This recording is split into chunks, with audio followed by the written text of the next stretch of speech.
In a world where money holds supreme power and human life seems to have little value, the streets of Chicago in the 1980s became a battleground for control over the drug trade.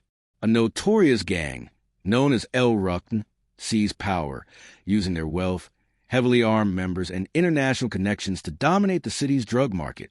Law enforcement, particularly the FBI, found themselves in a desperate struggle to bring them down. At that time, heroin and cocaine flooded Chicago, threatening to dismantle communities and fuel an already escalating crime wave. I'm Jim Carlstrom, former head of the FBI office in New York. He recalls, the rising profits from drug sales allowed gangs to tighten their grip on the streets. One of the most dangerous among them was Rukn.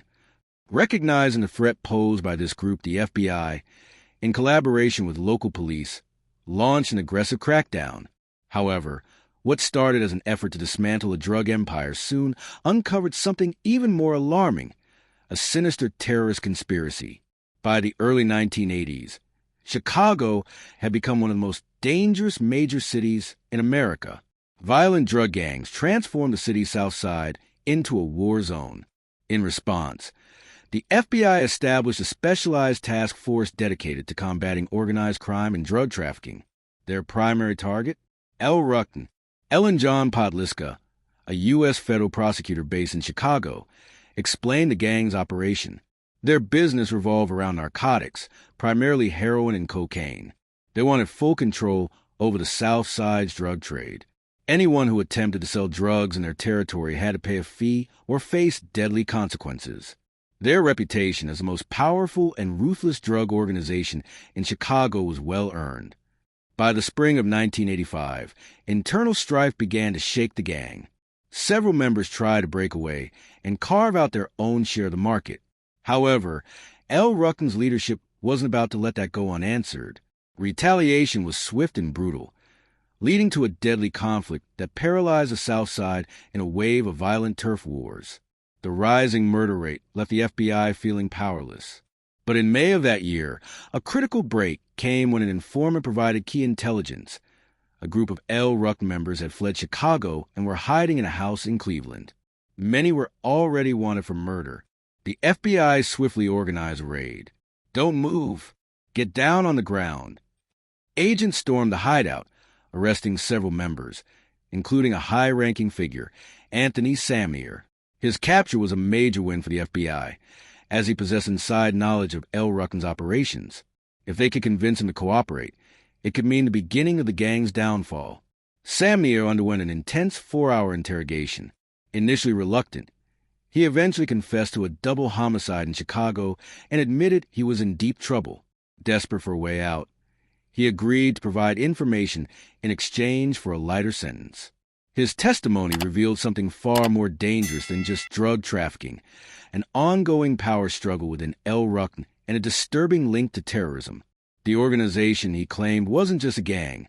It was evolving into something even more threatening.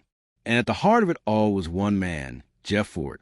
As the FBI dug deeper into Samnier's revelations, they discovered that Rukn was far more structured and dangerous than they had initially believed. The gang operated with military-like discipline, heavily armed and strategically organized. At the top of this criminal empire sat Jeff Fort, a ruthless and calculated leader known for his ability to maintain control even from behind prison walls. Fort wasn't just another gang boss. He was a visionary in the world of organized crime. He was the mastermind, one investigator recalled. He controlled every aspect of Rukn's operations, despite serving a 13-year sentence in a Texas prison for cocaine trafficking. But according to Samnier, Fort's imprisonment was hardly an obstacle.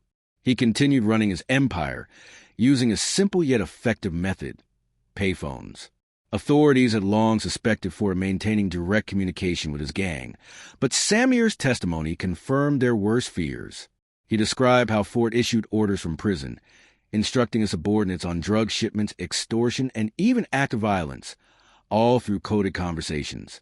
An abandoned movie theater on Chicago's South Side had been transformed into the gang's headquarters. It was fortified like a military base, heavily guarded, and functioned as a command center for their operations. Fort had a team stationed at the headquarters around the clock. an investigator explained. They were responsible for answering his calls and relaying his instructions. He was never out of the loop. Realizing that forced communication was the key to dismantling the organization, the FBI sought legal authorization to wiretap his conversations. In 1985, after gathering enough preliminary evidence, they secured approval to monitor his phone calls. Agents set up a surveillance operation, tapping into the prison's telephone system without altering any visible components. The entire operation was conducted remotely from Austin, Texas, about 80 kilometers from the prison. When they first listened in, they were shocked by what they heard. For it wasn't just chatting with low-level gang members. He was in direct contact with high-ranking figures within Rukn, an agent recalled. However, there was a major problem. The gang communicated in a complex coded language, using phrases that seemed completely nonsensical. They said things like the wisdom of the taco, the love of truth, and the perfect man, an investigator recounted. At first, we had no idea what any of it meant. Without cracking their code, we couldn't make sense of their plans. It became clear that Ford and his gang were using this coded language to discuss drug deals, financial transactions, and even possible acts of violence. But until the FBI could decipher it, they had no concrete evidence to use against them. That's when a detective from the Chicago Police Department proposed a bold idea. We instructed officers to deliberately make their presence known to Rukn members, letting them know that law enforcement was watching them closely, he explained. Our hope was that one of the gang members would communicate this to Ford, and we'd be able to hear how they referenced the police presence in their coded language. The plan worked.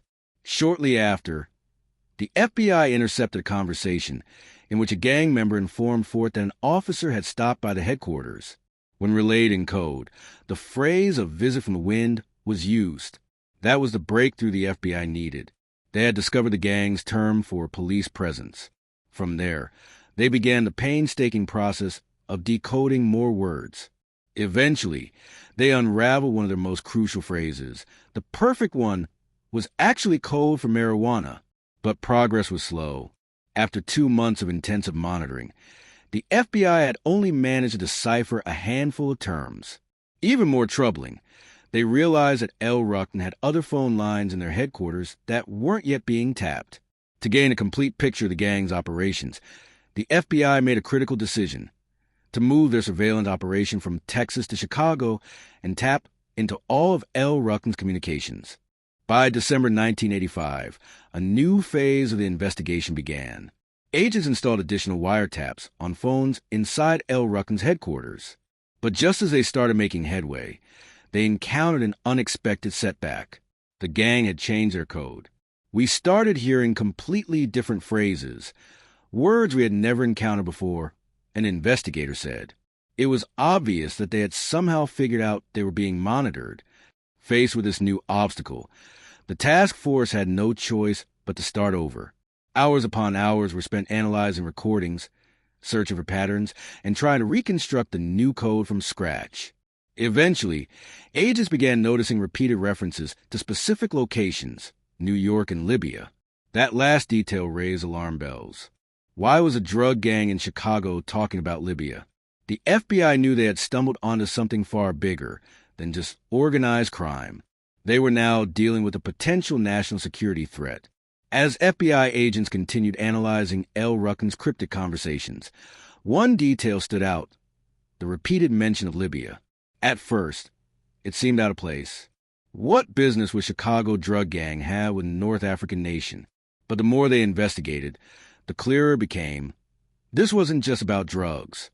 At the time, Libya's leader, Muammar Gaddafi, was a major supporter of global terrorist organizations. His regime was suspected of financing extremist groups to carry out attacks against Western nations. The fact that Rukn was suddenly referencing Libya raised a terrifying possibility. Was the Chicago gang involved in international terrorism? Special Agent Tom Corm, one of the lead investigators, recalled the chilling realization. I went through the wiretap recordings from the very beginning, piecing together every mention of Libya. It finally hit me. These weren't just random references. They were planning a meeting. Rukn was in contact with Libyan representatives who were willing to fund a terrorist attack in the United States. If this theory was correct, it meant the case had escalated beyond organized crime. The FBI immediately brought in the counterterrorism task force to assist in the investigation. At first, there was no definitive proof. The FBI couldn't act on speculation alone. But then, another intercepted phone call changed everything. In April 1986, a bomb exploded aboard Trans World Airlines Flight 840, traveling from Rome to Athens. The blast killed 4 Americans and injured 9 others. U.S. intelligence agencies suspected Libyan-backed terrorists were responsible. 2 days later, FBI agents monitoring L. Rukn's calls overheard a conversation between Jeff Fort and his top lieutenant, Melvin Mays. The topic? The TWA bombing. During that call, Mays suggested that L. Rukn could carry out a similar attack within the next 30 to 50 days, said one FBI agent. Hearing that was a game changer. This gang wasn't just talking. They were actively considering executing a terrorist act on U.S. soil. The implications were staggering. L. Rukn was no longer just a Chicago street gang. They were positioning themselves as mercenaries willing to commit acts of terrorism in exchange for Libyan funding. The FBI intensified its surveillance. Through intercepted calls, agents learned that Ford had sent 2 of his most trusted men, Leon McAnderson and Rico Cransaw, to Libya. Their mission?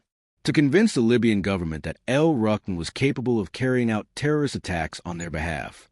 They weren't just looking for money, one investigator noted. They were trying to establish themselves as a serious paramilitary force that could be useful to Gaddafi. McAnderson and Cransaw reportedly collected newspaper clippings detailing L. Rukn's violent activities in Chicago. They planned to use these articles as proof of the gang's capabilities. If the Libyans were impressed, it could lead to financial backing and potentially even military-grade weapons. For the FBI, this development was a nightmare scenario.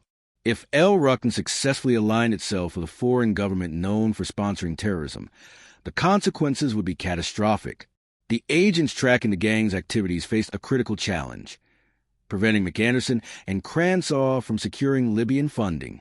But there was a complication. By this point, the U.S. had imposed strict travel restrictions on Libya. If the 2 men couldn't enter the country, where would they go to negotiate? The answer soon emerged in another intercepted conversation. L. Rukn members referred to a meeting location using the coded phrase, straw hat. After some investigation, the FBI decrypted the term. It was a reference to Panama. Panama, at the time, was a hub for covert international dealings, thanks to its banking secrecy laws and loose regulations. For L. Rukn and the Libyans, it was the perfect meeting place. In early May 1986, McAnderson and Cransaw left Chicago. FBI surveillance teams followed them every step of the way, from the gang's headquarters to the airport, from Miami to Panama City. In Panama, the 2 men were seen entering the Libyan embassy. That confirmed it. L. Rukn was negotiating directly with Libyan government officials. A week later, on May 10th, McAnderson and Cransaw returned to the U.S. The FBI, anticipating their arrival, had coordinated with customs agents to search their luggage. Inside Cransaw's suitcase, they found a handwritten document. The content was disturbing. The document detailed L. Rukn's organizational structure, describing its 5 separate operational cells in the U.S. Even more alarming, it outlined plans to weaken the American government, potentially through acts of violence. This was no longer just about drugs and gang wars, an FBI official later recalled. L. Rukn was attempting to become a domestic terror organization funded by a foreign power.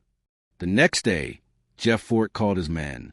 Agents listening and heard something they had been dreading, McAnderson and Cransaw confirming that the Libyans had agreed to finance their operations. The money would be transferred through a Panamanian bank. Now, the FBI faced a race against time. They had uncovered conspiracy with massive implications. But legally, they needed more, an undeniable act that could justify charging L. Rukn members with conspiracy to commit terrorism. Then came another intercepted call. Jeff Fort was giving orders. He wanted to send L. Rukn members overseas to receive training in bomb making. That was all the FBI needed to hear. This was beyond alarming, said Special Agent Ron Reddy, a key member of the FBI's counterterrorism unit in Chicago. Ford wasn't just talking about acts of violence. He was preparing to escalate Rukn's operations to an entirely new level. While the FBI was still gathering evidence, another challenge arose: money. Rukn was expecting a substantial financial transfer from Libya. However, weeks passed, and the funds hadn't arrived. Ford grew impatient. The intercepted calls revealed his increasing frustration. He needed proof of Rukn's commitment to terrorism before Libya would fully invest in them. That's when he made a chilling decision. He ordered his men to carry out a major attack, something that would prove to the Libyans that Rukn was serious. Agents listening to Ford's phone calls couldn't believe what they were hearing. He considered several targets, including a government building, an airplane, and even using rockets to cause destruction. This was the moment we realized we couldn't wait any longer, an investigator recalled. We had to stop them before they actually went through with something catastrophic. The FBI knew it needed ironclad evidence to not only arrest Rukn members, but also secure convictions. They couldn't simply rely on wiretaps. There had to be physical proof of their intent to commit terrorism. So they set a trap. Undercover FBI agents approached Rukn members, posing as black market arms dealers who could supply military-grade weapons. The key target was Alan Knox, a high-ranking Rukn member who was deeply involved in the gang's expansion into terrorism. Agents carefully gained his trust, leading him to believe they could provide advanced weaponry, including rocket launchers. One of the undercover agents, Special Agent Will J., recalled the high-stakes nature of the operation. We wanted them to believe they were dealing with real arms traffickers. The goal was to offer them military weapons and catch them in the act of making a purchase. At first, Knox was hesitant, but when he saw an opportunity to acquire a military-grade anti-tank weapon, he took the bait. What he really wanted, an agent later recalled, was an M72 Law rocket launcher, the same kind used by military forces to destroy tanks and buildings. The FBI couldn't allow a real M72 Law to fall into Rukn's hands, so they created a realistic-looking replica. It had no explosive capability, but to anyone examining it, the weapon appeared fully functional. Knox negotiated a price of $2,200 per launcher and agreed to set up a deal. On July 29, 1986, the FBI launched an undercover sting operation, one of the most dangerous and complex setups in Chicago's history. The plan was simple. Knox would arrive at a meeting location to purchase the M72 Law, believing it was a real weapon. The moment the exchange took place, FBI agents would move in and make the arrests. Knox, still under orders from Fort, set up the meeting in Lansing, Illinois, about 30 kilometers from Chicago. FBI agents spent days preparing. They placed surveillance teams around the area, positioned snipers in case of an ambush, and ensured that multiple undercover operatives were present. They knew that if things went wrong, it could easily turn into a deadly shootout. We had to assume these guys were armed and ready to kill if they sensed anything suspicious, one agent recalled.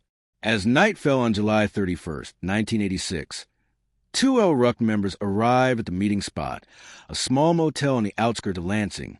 Inside the room, the undercover FBI agent presented the M72 Law. "Here it is," he said, pointing to the weapon. "Let's talk money." Knox inspected the launcher carefully. "Looks good," he said. "Where's the rest?" The undercover agent kept his cool. "I need to see the cash first." Moments later, one of the Rukn members stepped outside to make a phone call. On the other end of the line was Jeff Fort. Through wiretaps, FBI agents heard Knox confirming that the deal was in motion. But Fort, always cautious, wanted extra security. He ordered a lower-ranking gang member to take possession of the weapon first, just in case it was set up. The switch was made. A younger gang member was sent in to complete the deal, handing over the cash in exchange for the dummy rocket launcher. The moment the deal was complete, the FBI made its move. A coordinated team of FBI agents, ATF officers, DEA operatives, and Chicago police officers stormed the motel and arrested the gang member on the spot. Meanwhile, a separate surveillance team followed the second vehicle, tracking it back to Rukn's headquarters in Chicago. The moment they unloaded the weapon at their headquarters, an agent recalled, "We knew we had them." Within minutes, law enforcement teams surrounded Rukn's main base and the building they used as a weapons storage facility. They were going in. At dawn on August 5th, 1986, FBI agents and Chicago police launched simultaneous raids on Rukn strongholds. The gang's headquarters, once a fortress of criminal operations, was now under siege. Agents used blowtorches to cut through steel doors, battering rams to break through reinforced barricades, and flashbangs to stun anyone inside. Move, move, move. The team swarmed inside, securing every room. Within minutes, they had arrested dozens of Rukn members. Inside one of the gang's back rooms, agents uncovered travel documents from McAnderson and Cransaw, confirming their planned return trip to Libya. Then, in a hidden compartment beneath a staircase, agents made their biggest discovery yet. They found the M72 Law dummy launcher, along with 35 fully functional automatic weapons. This was the moment we knew the case was locked in, an FBI agent later said. Not only had we stopped them from receiving Libyan money, but we had proof that they were trying to obtain military weapons. McAnderson and Cransaw were arrested without incident. Other high-ranking gang members, including Alan Knox, were also taken into custody.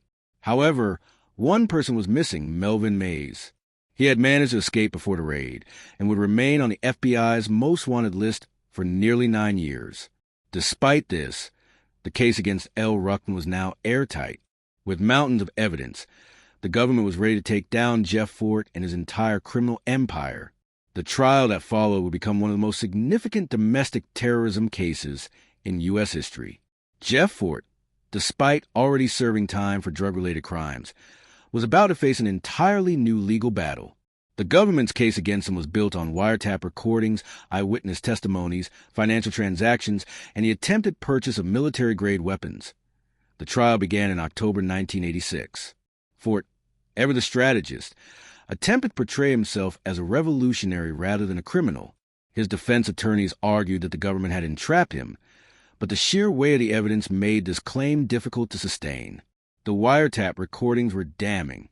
Jurors heard Fort discussing potential targets for attacks, his frustrations over delays in Libyan funding, and his explicit orders to secure powerful weaponry.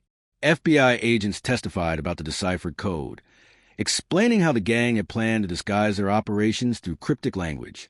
Even more incriminating, prosecutors presented the handwritten documents seized from Rico Cransaw's luggage, which detailed Rukn's operational structure and intentions to weaken the U.S. government. The prosecution's case rested on proving that Fort had actively sought financial and logistical support from a foreign government to conduct acts of terrorism. Witnesses, including former Rukn members who had turned informants, testified about Fort's control over the gang and his direct involvement in every major decision. Meanwhile, outside the courtroom, the trial sent shockwaves through Chicago. Rukn had long been seen as one of the most violent gangs in the city, but their ties to international terrorism made them a far greater threat than anyone had previously imagined.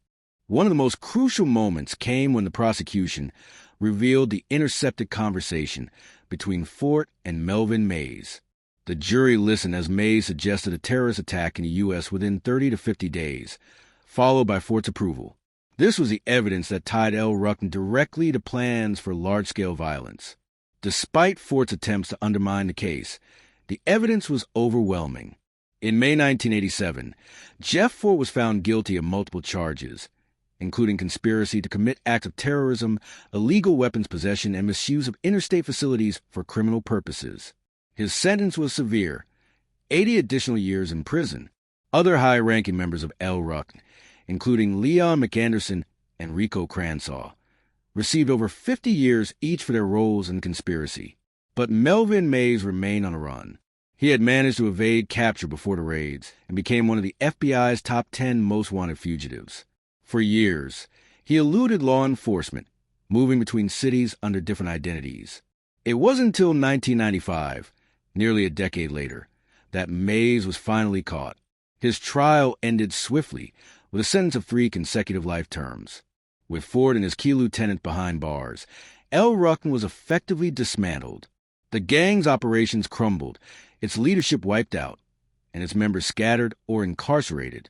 For the FBI and law enforcement, it was a landmark victory. They had not only taken down one of the most powerful drug gangs in Chicago, but had also prevented a potential terrorist attack on U.S. soil. But for the city of Chicago, the trial was a stark reminder of how deeply criminal organizations could intertwine with global threats.